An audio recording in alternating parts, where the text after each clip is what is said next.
People, deluded, I'm back again. Now, with the Premier League season drawing to a close, it's now time to probably focus on the transfer news, rumours and talking points. Whether these rumours correlate to actual transfers is another thing, but it provides us with a talking point. So don't forget to like, comment and subscribe. Let me share my screen with you lot and let's get straight into it. As we know, unfortunately, Aaron Ramsdale's days at Arsenal Football Club appear to be numbered. He's lost his first team, shirt to David Raya. Doesn't look like he's going to ever get that back. And naturally, he will move. He's linked with another club every day of the week. There's been times Aaron Ramsdale's been linked with Bayern Munich, Chelsea, Newcastle, Wolves, etc., etc. And then where Newcastle's concerned, those rumours and reigniting with his former manager Eddie Howe won't go away.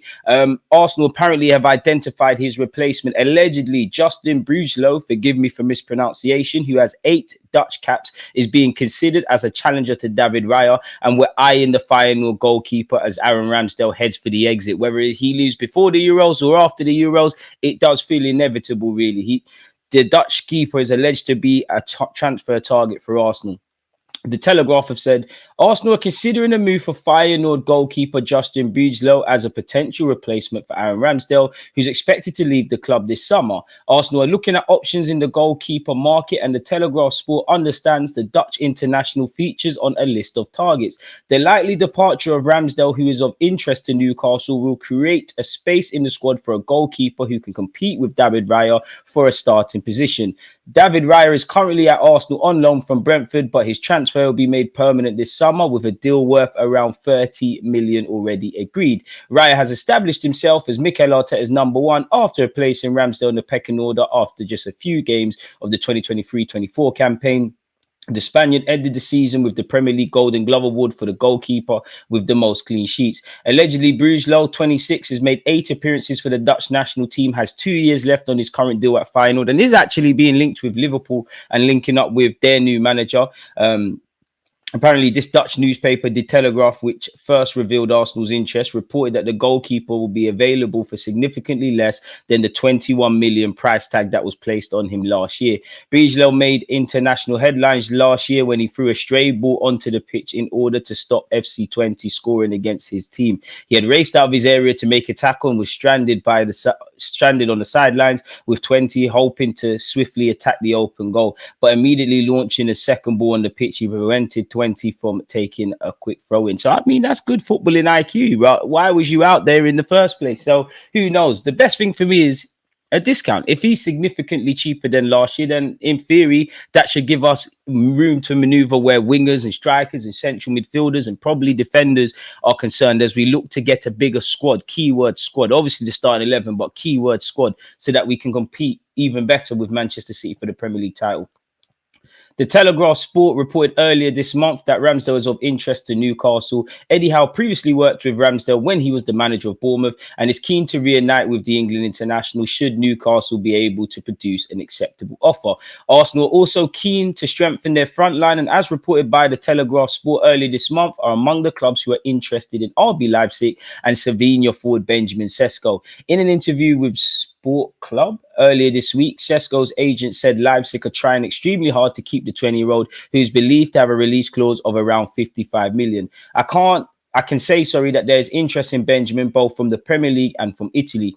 But out of respect, I can't talk about the names of the clubs. I think that Benjamin is difficult to afford in Italy at the moment. The decision is up to Benjamin. It's our job to bring him offers. Let me know your thoughts on that. Kind of jumping ahead a bit of the tabs, people, just keeping it in chronological order. As we know, we have heard Mikel Arteta wants to get players in early so that they can be integrated and have an early pre-season. The Euros is obviously coming. I don't know where Sesko and all of these players that are going to the Euros and linked with clubs away from their current employers are concerned. Do they want to leave their club before the Euros, or do they want to purely just concentrate on participating for their country and deal with their futures after? Who knows? But when we speak about Sesko, a lot of it, there is some correlation with some of the rumours, but allegedly Arsenal plotting to sign Benjamin Sesko 30th of June deadline. Leipzig are working hard to keep hold of Benjamin Sesko as Arsenal plot a move to sign him this summer, sources have told Football Insider. As we know, he's got a 56 million release clause and it needs to be triggered before the end of June, people. The Bundesliga side are now attempting to remove the 20-year-old's buyout clause from his deal in a bid to ensure he remains at the club, with his contract set to run until 2028. Apparently, we have been priced out of a move for Gyökeres despite the fact that we have interest. It's believed the Portuguese champions will hold out for the Sweden internationals' full 86 million release clause this summer. A well-placed source has told Football Insider money will be made available to Mikel Arteta once the transfer window reopens, but the Gunners manager will not have unlimited funds after spending last year. Obviously, Gyökeres, and I know a lot of, who would you lot prefer, Sesko or Gyökeres? I know a lot of people would like the look of Gyökeres because at the end of the day, 25 years of age, 43 goals and 15 assists in 49 games in all comps is something very exciting. Where Sesko's concerned, he's got 18 goals in 42 games for Leipzig since joining for 20 million last summer. And towards the end of the season, he did really find a good patch of form. Mikel Arteta, I've said it before, and I'm sure a lot of you agree, he probably has signed his new deal at Arsenal and you're just waiting for official confirmation. Nonetheless, Romano has said Mikel Arteta only has 1 year left on his contract, but the club consider him an absolute crucial piece of their project, so they want to extend his contract as soon as possible. The expectation is for Arsenal to advance on Mikel Arteta's new contract soon. Negotiations will be in the next weeks, potentially months, but both parties are very happy together, and I'd expect Arteta to continue at Arsenal because he's very happy at the club, people. Arsenal want 3 signings this summer, a defender, a midfielder, and a striker. I'm here for that. Zubimendi's name is still linked. Sesko's name is still linked. Obviously, Smith Rowe, Ramsdale, Nelson, and Nketiah are still linked with moves away from the club, in addition to Tavares, Tierney, Lokonga, and several others, people. So, yeah. Charles Watts on Arteta's new deal has said, as Arteta admitted himself a couple of weeks ago, all his focus over the last few months has been centered around the title race. His future has not been something he has been thinking about. Come on, really? But that shouldn't be a concern for fans. Yes, he only now has a year left on his contract, but I have no doubt he'll sign an extension before the start of the 2024-25 campaign. Everybody at the club is on the same page at the moment. It's a very happy marriage, and I can't see that changing anytime soon. Arteta will go away and spend some time with his family in Spain, as he always does immediately after the season, and then he'll return and talks will begin over a new deal. Arsenal will have to show that they match his desire to keep improving. To be fair, I do think Arsenal they've given him a lot of money to spend. But I'm sure they will do that and things will be wrapped up pretty swiftly. The last thing Arteta will want ahead of such a big summer is any uncertainty at Arsenal. And the longer he goes without signing, the more uncertainty will start to creep in. New signers will want assurances that there aren't going to be any changes at the club. Arteta is now a huge draw, as was shown by the fact Declan Rice was desperate to join last summer so he could play under him. Arsenal are aware of that and can't see any way he doesn't stay. Apologies. There have been some tentative links to other clubs, Manchester City and Barcelona this week, especially Barcelona, but there's nothing in that right now. I'm sure he will go there one day, which he hasn't played down returning to Spain. But not for a while yet. His immediate future is very much at Arsenal. He is well aware that the job in North London is far from done. So, yeah, shout out the gaffer, people. According to Gianluca Di Marzio, Arsenal have Bologna striker Josh Ruzerski on their radar, with the Serie A side in a difficult situation. They just got Champions League football, but he does have a release clause of 40-odd million quid, and he's someone that will probably draw interest from people, really. What do you call these guys? The transfer expert, good save, as it says here, has described him as perfect for Arsenal, and he's confirmed they're on the list. For the way Arsenal play, I think Josh Ruzerski could be perfect for them. In terms of playing style, yes, 11, 12 goals, nothing to scream about, but I do think he's got a lot of upside.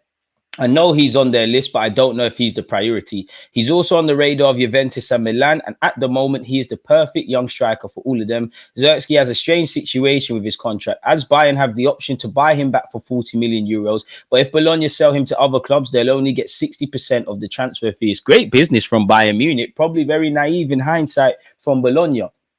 It depends on whether Bayern decide to buy him back or not. It depends on who decides to sell who decides to sell him, Bayern or Bologna. So it's a difficult situation in this matter, which is true. And Thiago Motta looks like he will be going to Juventus. Will he be taking Josh Zirkzee with him? There has been some rumours Zirkzee is keen to try a new league. And also, likewise, there's been some rumours he wants to stay in Italy. So we'll have to watch that. Apparently, Arsenal, Liverpool and Manchester United have all had some contact over the potential transfer of Benfica wonder kid centre-back Antonio Silva, who is prioritising a move to the Premier League. Decent player. Does have a bit of a mistake in him, but I do like him. Sources close to the deal have informed Court Offside of the strong interest in Silva this summer, with Benfica willing to do business if they receive 100 million euros for their star player, who would ideally like to move to a top club in England. However, there is also interest from Real Madrid and PSG. Court Offside understands. And the one issue at the moment is that most of the clubs involved in the race are not currently willing to meet Benfica's 100 million euro asking price for the 20-year-old, who has been called up to Portugal's Euro squad, people. It remains to be seen if further talks and negotiations could see the fee go down, while Silva himself will also be keen to ensure he's playing regularly at his next club. So there are several factors still to be resolved here before his next destination becomes clearer. If Silva is to prioritise regular minutes, he'd perhaps be well advised to choose Liverpool or Man United over Arsenal right now. Obviously, we've got Gabriel and Saliba. I guess, Liverpool makes sense. Manchester United, in terms of their project, might not make sense. But in terms of regular football, there you have it. In fact, on the eve of Man United playing in an FA Cup final, they've actually not got Maguire because he's picked up an injury. We've gone over the Gyökeres and Sesko stuff. I mean, third kit looks nice, isn't it, people? If that is our third kit, I can't wait to buy that, if I'm completely honest with you. Lokonga, who is fair to say has no future at Arsenal, you can never rule out anything.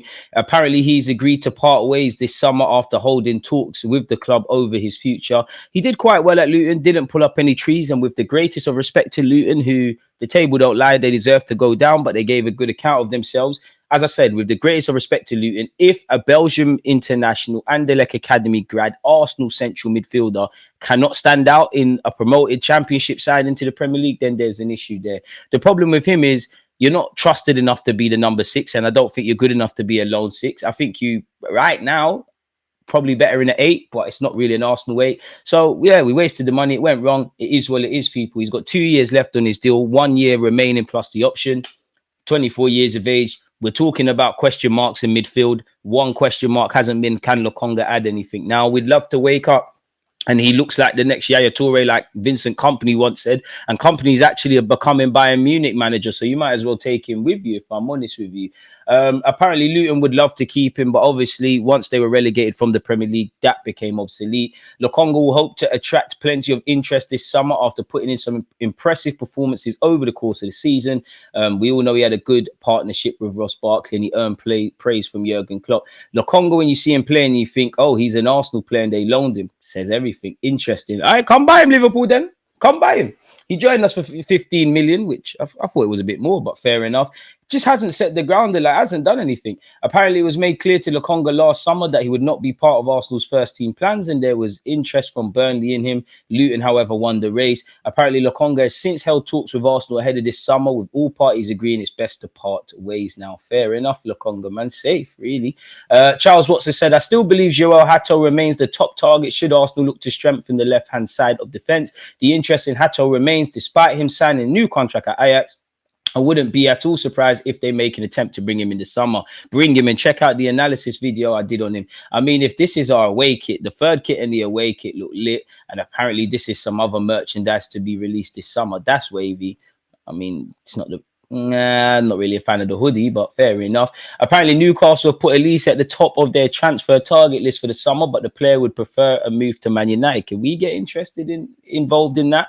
Man United apparently also want to sign Mark Gurhey from Crystal Palace, people, for 60-odd million. Again, he was name dropped in The Athletic as someone that could have replaced Gabriel had he have left in the summer of last year. I wonder if he'll spin the block in that regards. Osimhen is set to reject PSG and Saudi Arabia clubs as he moves closer to joining Chelsea. Apparently, Man United are very determined to sign João Neves from Benfica this summer. Apparently, he's on the list of potential targets where our central midfield's concerned. I don't know how far up. I think the club have an admiration for him, his age, his quality. He would add a lot, but 19 years of age, 100-odd million minimum. It's a myth from us, really and truly. Would love him though if it was if it was possible.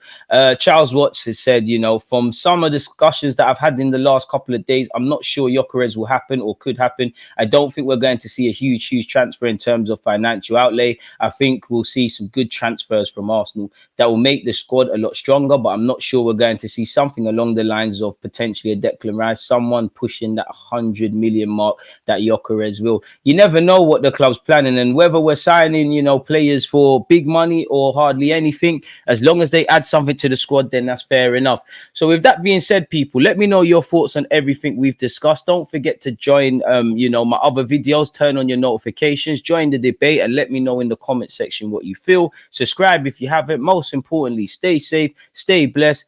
Peace.